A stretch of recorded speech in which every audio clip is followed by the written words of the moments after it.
প্রিয়তমা, তুফানের মতো back to back industry hit cinema দিয়ে রীতিমতো উড়ছেন শাকিব খান।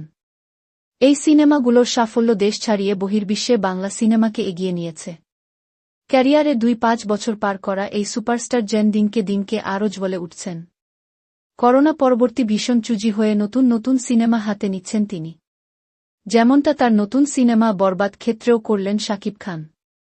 শতাধিক নাটক নির্মাণের পর বরবাদ দিয়ে প্রথম সিনেমা নির্মাণে আসছেন মেহেদী হাসান হৃদয়।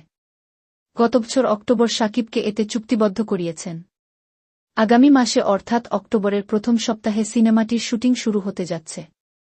তার আগে বরবাদ নিয়ে মন্তব্য করতে চাননি নির্মাতা। তবে এই সিনেমা সংশ্লিষ্টদের মাধ্যমে চ্যানেল আই অনলাইন জানতে পারে, প্রায় ১.৫ কোটি টাকা বাজেটে নির্মিত হবে বরবাদ, যা বাংলা সিনেমার ক্ষেত্রে রীতিমতো রেকর্ড। জানা যায় সিনেমার ৮০% শুটিং হবে দেশের বাইরে। এটি হতে যাচ্ছে অ্যাকশন ভায়োলেন্স ধাঁচের সিনেমা। বাংলা সিনেমার দর্শক অনেক অ্যাকশন সিনেমা দেখলেও এই ধরনের অ্যাকশন দেখেনি। দৃশ্য পরিচালনা করবেন মুম্বাইয়ের রবি বর্মা, যিনি অ্যাকশন ডিরেক্টর হিসেবে বলিউড ও তেলেগুর অধিকাংশ সিনেমায় থাকেন। এছাড়া মুম্বাইয়ের এজাজ মাস্টার সহ এ গ্রেডর কয়েকজন অ্যাকশন মাস্টার রয়েছেন। ড্যান্স কোরিওগ্রাফার হিসেবে থাকবেন বলিউডের আদিল শেখ।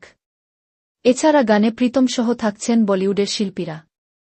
শাকিবের নায়িকা থাকবেন প্রিয়তমা সিনেমার নায়িকা ইধিকা পাল। শুটিংয়ে আগে বিস্তারিত জানিয়ে একটি ঘোষণা দেয়া হতে পারে। শিল্পী তালিকায় থাকবেন বড় চমক। জানা যায় গেল কয়েক মাস ধরে শাকিব খান তার বরবাদ সিনেমার জন্য নতুন করে নিজেকে গড়ছেন। শুটিংয়ের আগে তার একটি লুক প্রকাশের ইচ্ছে আছে সংশ্লিষ্টদের। তবে কোনো সময় মুক্তি পাবে সে বিষয়ে নিশ্চিত হওয়া যায়নি। আরও জানা যায় বরবাদ সিনেমাটিকে বিশ্বমানের করতে যুক্তরাষ্ট্র থেকে নির্মাতা হৃদয়কে সার্বক্ষণিক তদারকি করছেন শাকিব খান। বর্তমানে লোকেশন ড্যাকি করতে দেশের বাইরে আছেন নির্মাতা হৃদয়। আগে কিছু জানাতে চাইলেন না তিনি। পরিচালক হৃদয় বলেন, প্রযোজকদের কাছে যা চেয়েছি তারা কিছুতে না করেননি। এছাড়া অনেক সারপ্রাইজ রয়েছে। যা করছি সব